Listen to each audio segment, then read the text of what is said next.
Every once in a while, if you watch long enough, you'll come across a show that changes your view on a bunch of different things. One of my favorite standbys is the belief that the ending of any show is paramount. A good ending can make a show, and a bad ending can break a show. So what do I do in a situation where we already know the ending, but we know nothing of the journey? I feel like this is what many Star Wars fans felt back when The Phantom Menace was first announced. Learning what the word prequel means. Because here's the thing. Prequels don't really exist in anime. It's a big risk for a production company to take on, and it could very easily fail if the material is not good enough. But when we're talking about the Fate series, the story of obtaining that ultimate wish-granting device that is the Holy Grail, well, I guess in that case, anything is possible. Ladies, gentlemen, and others, my name is Arcada, and welcome to Glass Reflection. Today, Fate Zero. Let's jam!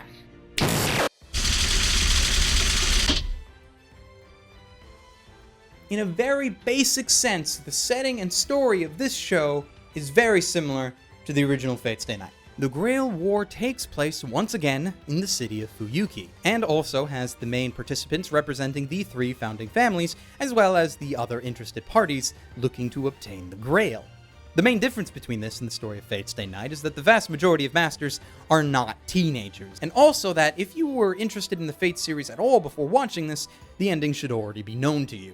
But the story of Fate Zero is what I would call an answer to all of my problems with the original Fate Stay Night. It's closer to a proper battle royale, or at least as close as we could possibly expect given a modern, unenclosed setting. There are pacts between members, betrayals, honor, death, deception, all things which are hallmarks of great stories. It's not just about the fight for the Grail either, though that indeed is a major factor, but it's more so on the reasons why each and every participant wishes to claim the Grail as their own. Although most of the reasons are on some level similar to each other, the battles between all of these characters become less of one about who is more skilled with their weapon, but who has more resolve about their ideals.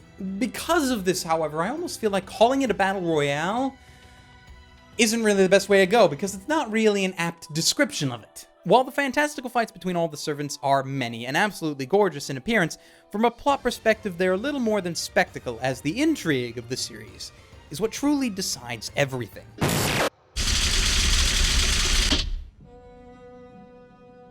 Seven masters, seven servants, each with their own defining personalities and a slew of supporting characters. You have to wonder how the show handles all of them. Well, in part it doesn't, though it does make a good go at it. The show starts with an extra double special-length prologue episode that goes over the backstories and initial reasons behind all of the masters. Well, actually just most of them. Even with the extra time, the show still pushed Castor and his murderous sidekick of a master until later, which lets you know just how much backstory they attempted to push through in just a short amount of time. But as one may or may not expect, because of just how much there is, there are times when some characters get the shaft. Probably for the best though, because what we still got was quite remarkable. While the show does avoid labeling their characters as stereotypical good guys and bad guys, there are some rudimentary moral scales in place. Granted, those scales constantly spin and turn over onto their heads. Some characters like Waver and Kaynith are in the war for recognition. Tokiomi and Karia are for what they believe to be family. Ryunosuke because it seemed like a good idea at the time, and finally both Kirei and Emiya to both find and achieve their ideals respectively.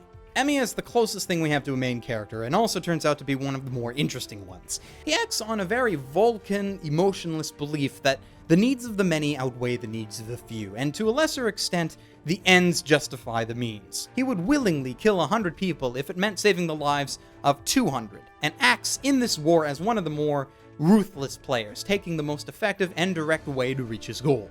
This, of course, conflicts directly with that of his servant, Saber. The same Saber that we also meet in Fate Stay Night, though seemingly a little more capable and sure of her own beliefs. Those beliefs contradict those of her master because she has an innate moral code that she lives by, one that Emiya would and does consider a burden. What's interesting with all the master-servant pairs is that their individual personalities and goals almost seem to be polar opposites of each other. Or maybe it's more fitting to say that they mirror each other. Waver wants nothing more than to be recognized and acknowledged by his peers, and so he ends up summoning Ishkandar, King of Conquerors, who more or less just personifies that desire that he is unable to achieve. Tokiomi wants nothing more than the knowledge to reach what mages refer to as the root, the source of all existence in the universe. So then he summons Gilgamesh, a being who believes himself to be God and that all of creation belongs to him, including that which Tokiomi seeks. Everything is laid out in such a way so that each master learns something from the servant that they summoned, even if they themselves never live long enough to realize it. And that's the beauty with the intricacies of this show. The other beauty, of course, is, well, how it looks.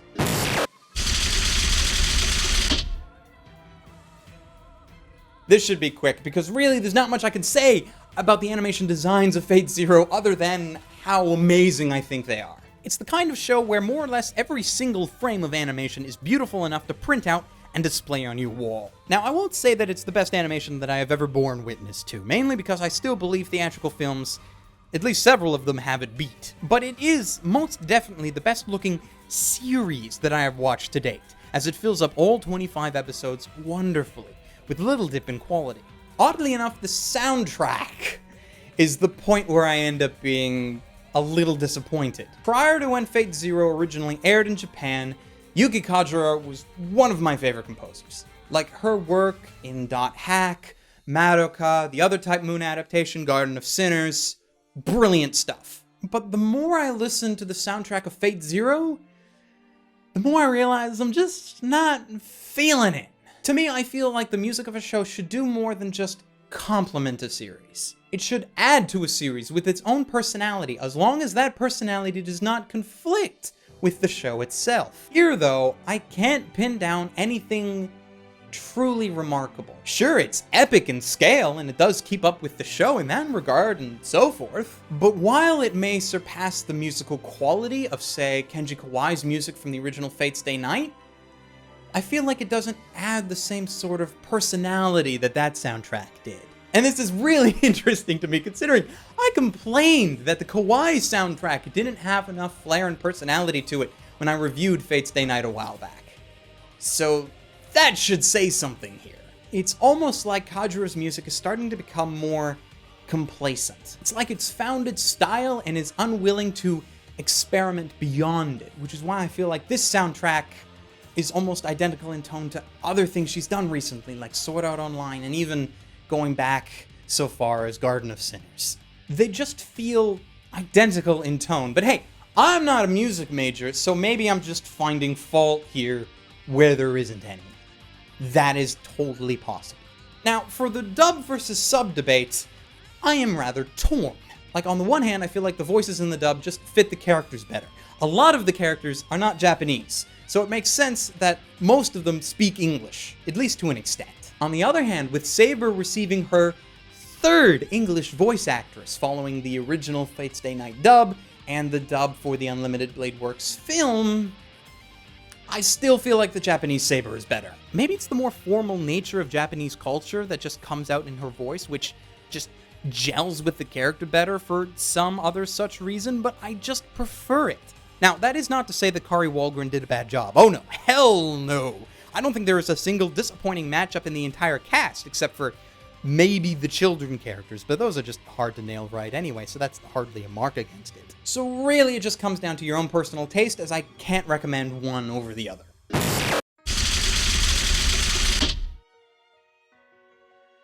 Part of me is surprised that I'm not standing here, satisfied, but not overcome with immense amounts of joy or excitement that the original hype of the series made me feel initially. I don't feel like this anime is the second coming of Christ or anything. Though if they kept going with the whole Grail Wars thing and summoning historic figures, I wouldn't be surprised if eventually they summoned Jesus himself. That might actually be pretty cool. If, you could get him to do anything other than just turn the other cheek, but hey. Now, having said all that, I do find it hard to come up with any major complaints against it. Like, it's not perfect by any means. It heavily front-loads the setting, it meanders quite a bit in the middle, and it all leads up to a finale that you probably could have predicted if you know anything about the story of Fate Stay Night. This, of course, leaves any semblance of anticipation over what's going to happen greatly diminished, because you know how it's going to end. You already know if some of these characters survive the war. They're in Fate Stay Night. And even so, it is still, with absolutely everything I've said, probably one of the best experiences I've had with anime in a long time. As such, I cannot in good conscience give this show anything less than a recommendation of Certified Frosty, a ranking for only the best of the best, or for shows too important to ignore.